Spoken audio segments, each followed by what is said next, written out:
Dr. Yelvik had long believed his work to be a public service. His thesis on human xenopsychology had already been quoted in over 32 academic journals and had won modest acclaim in the Inner Concord's interdisciplinary forum. His conclusions, while bold, were supported by thousands of hours of surveillance logs, diplomatic footage, and post-mission interviews. Humans were emotionally volatile, prone to guilt spirals, trauma loops, and breakdowns under prolonged stress. No species in the known register came apart faster once the psychological strain surpassed a certain point. But what Yelvik lacked, what the Concord Research Board demanded, was direct field observation, real-time interaction with a human subject under post-trauma conditions. Enter Sergeant Marcus Cole. The Concord's recovery vessel had pulled him from the remains of Operation Black Rook, a clandestine joint operation near the spiral edge of Vardari space, authorized and quickly disavowed by the Terran Military Directorate after it failed. The mission was not in Yelvik's purview. What interested him was Cole's file. 10 years active, 24 live combat missions, no dependents. His squad, 8 members, were all confirmed dead or unrecovered. Cole alone was extracted after 4 days, unassisted, in enemy territory. Yelvik expected trauma, emotional collapse, survivors' guilt and disorientation, perhaps even catatonia. Instead, Cole was on time for their first meeting, sat upright in his chair, and met Yelvik's forward-facing eyes without hesitation. Yelvik clicked his recorder on and nodded politely. "Sergeant Cole, thank you for agreeing to speak with me. I understand the past week has been—" "Are you done writing your report?" Marcus said evenly, "or should I start telling you what really happened?" Yelvik hesitated. This was not the tone of a man on the verge of a breakdown. "I would like your perspective, of course," Yelvik said carefully, "but it may be helpful for both of us if I establish the psychological context first. Would you mind describing, in your own words, what you were feeling upon extraction?" Marcus leaned back slightly. "Thirst, 6 cracked ribs, and a very strong dislike for Vardari sentry drones." Yelvik blinked once. "Pain, yes, but emotionally? Are you asking if I cried?" Marcus's voice remained calm. "Because I didn't.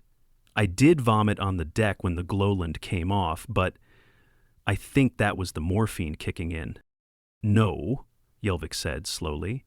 "I am not attempting to invalidate your response. It is simply unusual for Terran subjects to show this level of composure. You think I should be curled up in a ball, screaming about my dead friends?" Marcus tilted his head. "You want tears so your numbers make sense." Yelvik tapped his datapad once. "I want accuracy. If your reactions differ from the established profile, it is important to document that. May I ask when the last time you slept was?" "Proper sleep? Before insertion. 3 days before contact." 3 days without full rest, I see. Yelvik made a note. "And yet you're lucid? Do you dissociate under stress?" Marcus looked away for the first time, his eyes scanning the corner of the observation room. "Only when I'm dying. I would like to go over the events of the mission, if you are able." Yelvik leaned forward, voice lower. "Then start at the moment things went wrong." Marcus took a breath, as if adjusting the memory in his mind like a lens. "We breached the relay station at 200 hours. Hostile resistance was lighter than expected, but their signal relay had already jumped encryption. Miller got the outer door open, Ramirez disarmed the tripwires, but someone missed the motion sensor under the tertiary conduit. That was me." Yelvik's ears flattened. "You admit to triggering the trap?" "I'm not here to save my reputation. I'm telling you what happened." He paused. "It wasn't just a trap. It was a decoy. The signal tower was a bait site. They knew we'd come for it. As soon as we were inside, the door sealed. Artificial gravity off, lights down, internal comms jammed."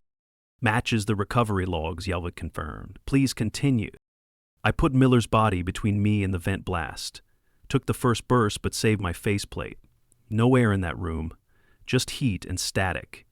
We lost Harris and Vega in the initial decompression." Yelvik noticed something strange.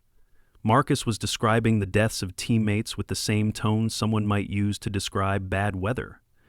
Not indifferent, not detached, just contained. He was bleeding from every part of his story, but none of it showed. "What did you do after regaining balance?" Yelvik asked. "Blew the inner door with thermite.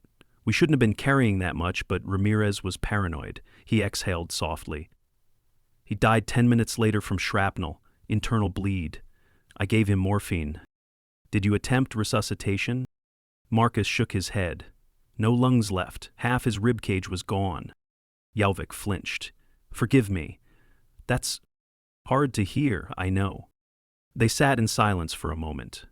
Yelvik's notes were piling, but none of them made sense.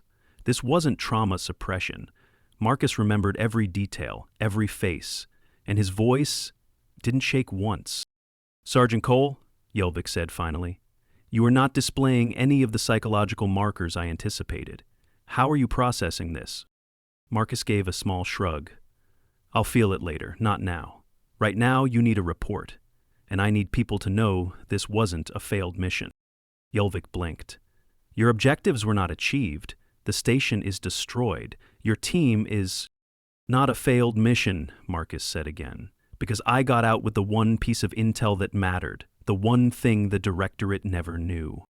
Yelvik leaned forward. "What?" "They weren't targeting our logistics, they were targeting our minds." Yelvik felt a chill. "Elaborate." "They didn't want us dead. Not right away. They wanted us broken. They wanted us to feel each death like a knife, one after the other. But here's the thing. We don't shatter when it hurts. We compartmentalize. We grit our teeth. We remember. They thought we'd beg. We outlasted them." Marcus's voice dropped. "I outlasted them." Yelvik sat back slowly. The recorder blinked. He realized his earlier assumptions, every conclusion he had drawn, were based on observed pain, not endured pain. None of his charts accounted for this. For the ability to hold agony in place and walk forward anyway. Marcus stood. "Anything else?" Yelvik hesitated. "May I request a follow-up session?" "You can request anything you want," Marcus said, "but I've got 8 families to write letters to. That comes first." Without waiting for dismissal, Marcus turned and walked out, his gait steady, shoulders straight. Yelvik stared at the door long after it closed. He opened a new thesis file, and for the first time in years, deleted a paragraph. Yelvik watched the door close behind Marcus and did not move for several minutes. His mind reeled not from confusion, but from reclassification. He began pulling new threads from the conversation, rearranging entire data hierarchies on human trauma response. The transcript would need to be parsed, examined, and cross-referenced, but that would come later. First, he needed to understand why Marcus Cole had survived. 3 days later, Yelvik found himself standing outside the Concord Infirmary, watching through the observation glass. Marcus lay in a pressurized recovery bed, vitals steady, ribs freshly stabilized by a biogel cast. He was alone, unsedated, reading a flight manual from the Concord Armory archives like it was morning news. Yelvik stepped inside. "I'm not answering the same questions again," Marcus said, without looking up. "I have new ones," Yelvik replied. "Your medical chart confirms 2 punctured lungs, a splenic tear, and class 3 internal bruising. Yet you refused long-term sedation. Why?" "Because I dream when I'm sedated. And those dreams come with faces." Yelvik paused. "That sounds like a trauma symptom." "It is. But knowing that doesn't make the dreams stop." Marcus turned the page. "So I stay awake until I'm strong enough to handle them." Yelvik sat beside the diagnostic console. "I see. May I ask a question from a cultural angle?" Marcus raised an eyebrow. "Why is it that so many humans believe they must endure pain alone?" Marcus considered the question. "Because talking doesn't stop bullets. We share after the fact, not during. If I'd started crying while patching Ramirez, I'd be dead too. Emotion's a tool. You use it, you don't drown in it. Doesn't repression lead to longer-term psychological harm? Sure, but so does bleeding out. We choose what breaks us. That's what you're not factoring in." Yelvik frowned. Your species chooses what breaks you? Marcus looked at him directly. You study us like we're delicate instruments, but you don't understand. We're forged under pressure. Loss is part of the training. Pain isn't failure. It's proof we're still here. Yelvik's 3 primary hearts beat faster. He'd spoken with dozens of soldiers, diplomats, and civilians from Terran colonies. They cried, they raged, they collapsed under grief. But none of them framed pain as functional. This perspective is rare, he said quietly. Marcus gave a faint grin. Not rare, just not easy to show in a lab. Yelvik hesitated, then took a risk. Would you be willing to let me accompany you during your debrief with the Directorate? As a scientific observer? You really want to see the whole picture? I think I need to. Then wear something flame retardant. Those meetings get hot. 2 days later, Marcus entered the Directorate debrief chamber, wearing clean fatigues and an arm sling. Yelvik followed behind, datapad in hand. 3 high command officials waited at the table's far end, their faces grim. Sergeant Cole, the center official said, you stand as the sole survivor of Operation Black Rook. Your after-action report has raised several questions. I figured, Marcus replied. Which part do you want explained first?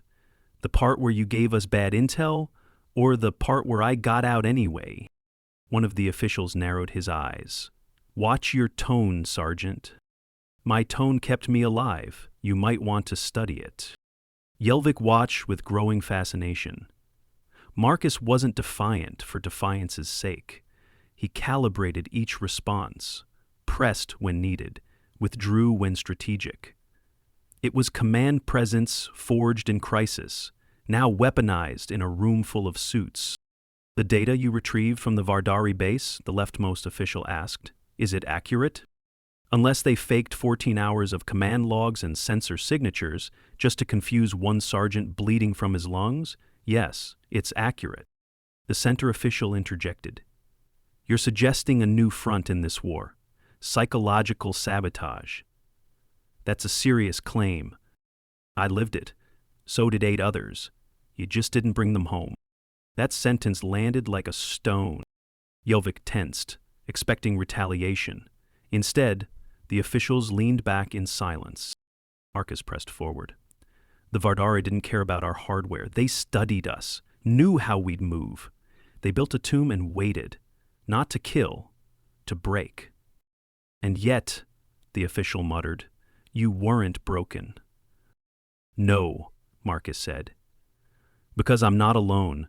Because every soldier I've ever served with drilled into me one truth. When the worst comes, you don't fall apart. You hold. He paused. You carry what you have to until someone else can carry it for you. That's the deal. Doesn't matter how much it hurts. Yelvik was silent. The room felt smaller somehow, like the truth had pressed inward and demanded acknowledgement. The rightmost official nodded slowly. Thank you, Sergeant. Your insights will be included in strategic revisions. Marcus nodded and turned to leave, but he stopped beside Yelvik. You see it now? He asked quietly. Yelvik met his eyes. I think I do. Good. Then write that in your thesis, and stop calling us fragile. He left without another word.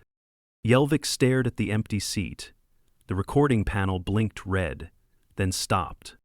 He had seen a man carry the weight of 8 deaths, hold it without flinching, and deliver it with precision. That wasn't repression, that was control. And it wasn't weakness. It was something far more dangerous. It was discipline shaped by grief and sharpened to a weapon. Yelvik turned off his datapad. The next thesis would begin very differently. The reconstruction site of Outpost Vecros 12 looked more like a scar than a station. Debris fields still drifted along the outer perimeter, and most of the internal corridors were dark, sealed by emergency bulkheads. The Vardari attack had left the structure gutted, its command center hollowed by plasma charges, and yet the Directorate wanted a full sweep: recovery, assessment, containment. Marcus Cole had been cleared for active duty 48 hours ago. Yelvik stood beside him at the shuttle ramp, checking his breath mask.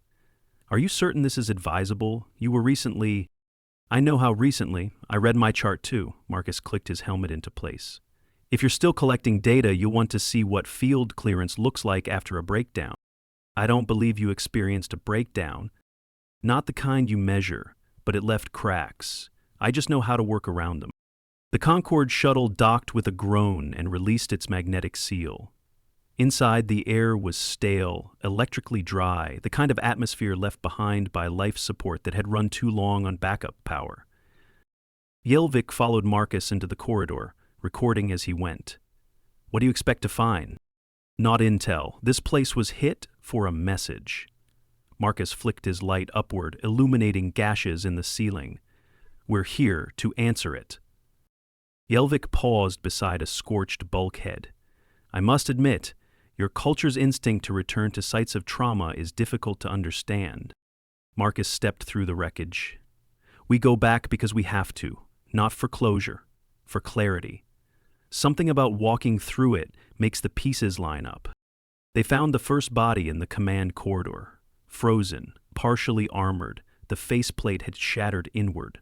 Marcus crouched. "This is garrison protocol gear, civilian contractor. He tried to make it to the main server before the hull went."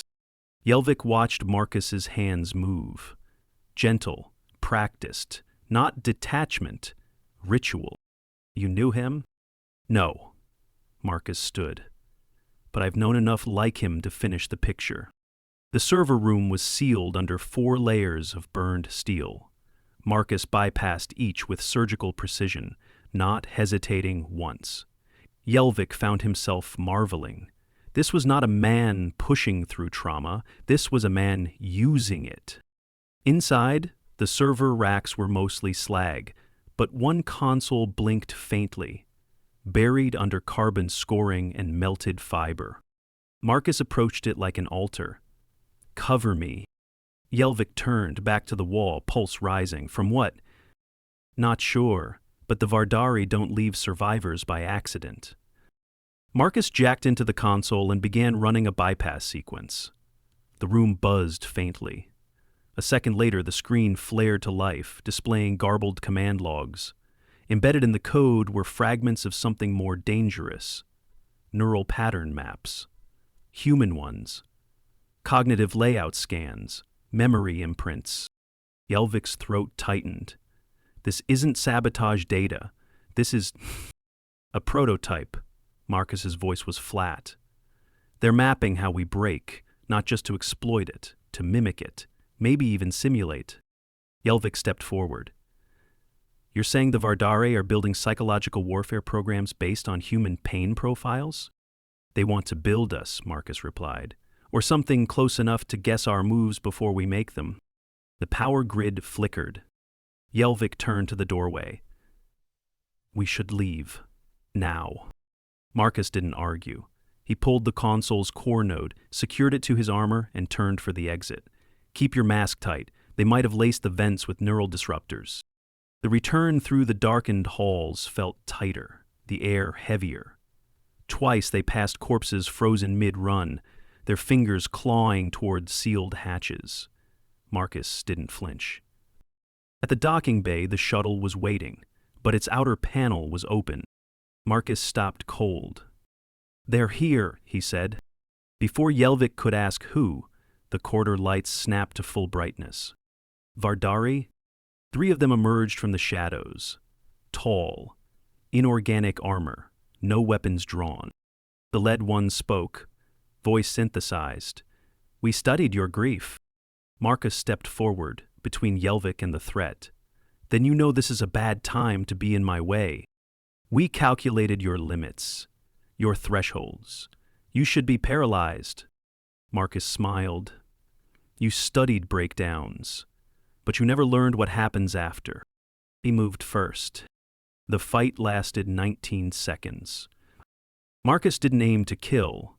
He moved like a scalpel, knees, joints, optics. Precise strikes, tactical dismantling. Yelvik watched from cover, stunned. Marcus was bleeding again, his ribs weren't healed, but it didn't matter. Pain didn't guide him, purpose did. When it was over, the Vardari lay inert. Not dead, disabled. Marcus leaned against the shuttle wall, catching his breath. Yelvik approached carefully. "You're injured." "Again," Marcus muttered. "Why didn't you neutralize them completely?" "Because now they get to remember what happened, just like I do." Yelvik helped him inside. As the shuttle pulled away from the ruined outpost, Marcus finally spoke again. "You know what the real strength is? It's not how hard we hit. It's that we come back, every time, with scars, with pain, and we use it."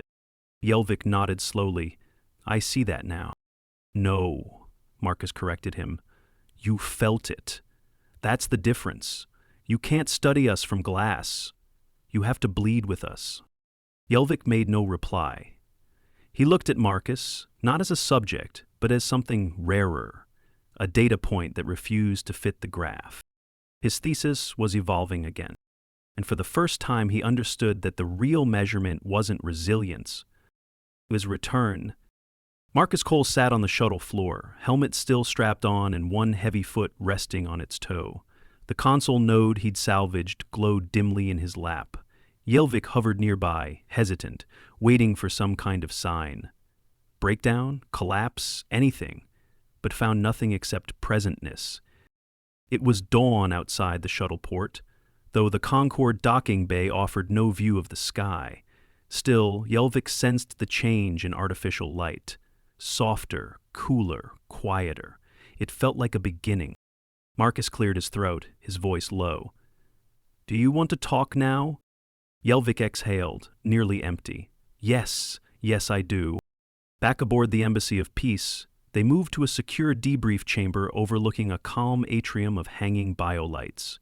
Yelvik, notepad and datapad ready, approached Marcus with newfound respect.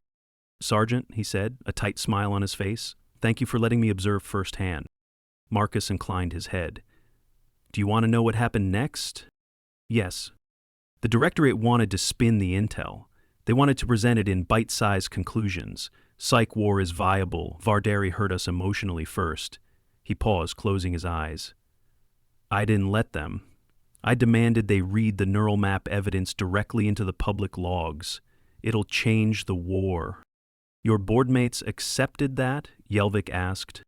"I made them. With integrity. Because being broken first doesn't mean you lose. It means you understand what's left to defend." Yelvik stroked his chin. "When you decided to fight rather than fall apart, what was going through your mind?" Marcus looked at him, raw and honest. "Memory. Faces. Each of them. Miller yelling over comms after the door sealed shut. Harris screaming when the bulkhead cut him. Ramirez reaching for me with blood-slick fingers." He paused again, breathing shallow. "I remembered who they were. And that was when I knew tears or rage, either alone, wouldn't help them. Drops in the dark. But every mind worth saving, so I stayed clear-headed. I stayed present." Yelvik's three hearts thudded. Presence as duty. "Presence as purpose," Marcus corrected. "Duty is a word you use when you know the mission.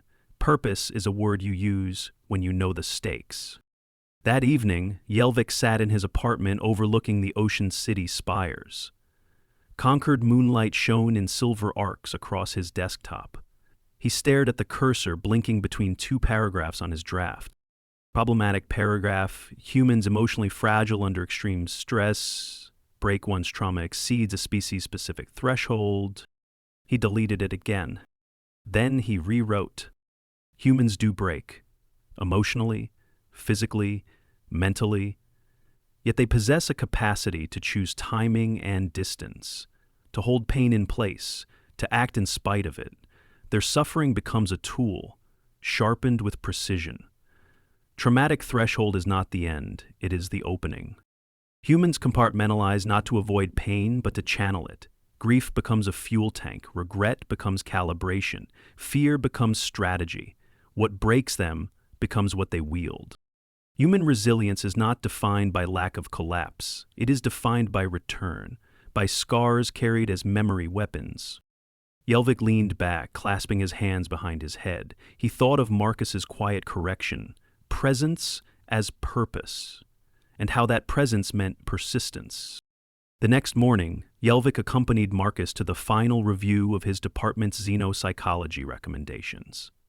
High-ranking officials, diplomats, even military liaisons gathered around, eyes lowered respectfully as Marcus entered on crutches, sling hidden under layers of fatigues.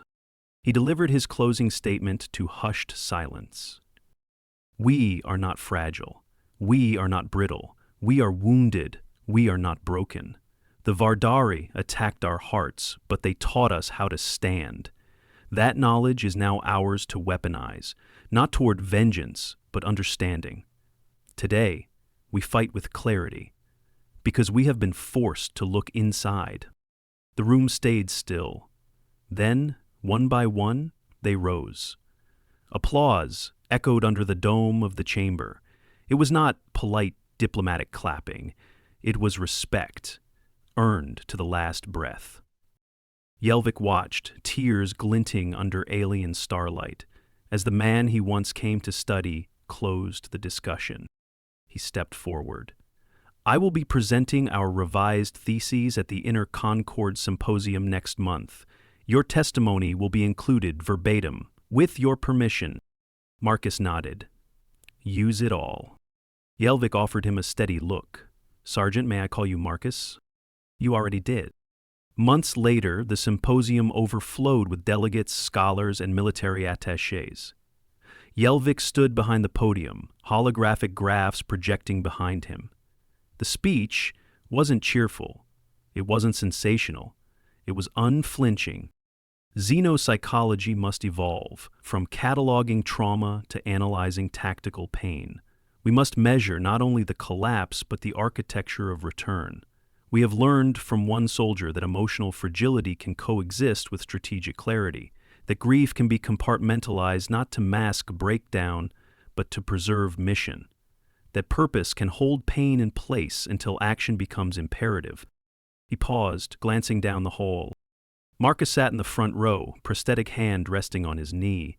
He gave Yelvik a small nod. Yelvik smiled, one of real warmth. Science demands data, but wisdom demands empathy. The true human test is not whether we break under stress. It is whether we stand again. He ended to thunderous applause. Afterwards, colleagues swarmed to discuss how to redefine training, how to build protocols that honored pain as ally, not enemy, how to embed that philosophy into policy. Yelvik stepped out into a balcony overlooking the crowd. His mind was calm, rich, purposeful. He let himself allow one human reaction, a slow, relieved smile. Marcus approached, his gait cautious but steady. Job well done, he said quietly. Yelvik offered his hand. You taught me everything. Marcus accepted it firmly. Don't let them forget. Yelvik nodded, eyes strong. I won't. They stood together, human soldier and alien scientist, silhouetted by the gathering crowd and the twin moons rising behind them. No breakdown, no falling apart, just presence, purpose, and a return more powerful than any collapse could ever have been.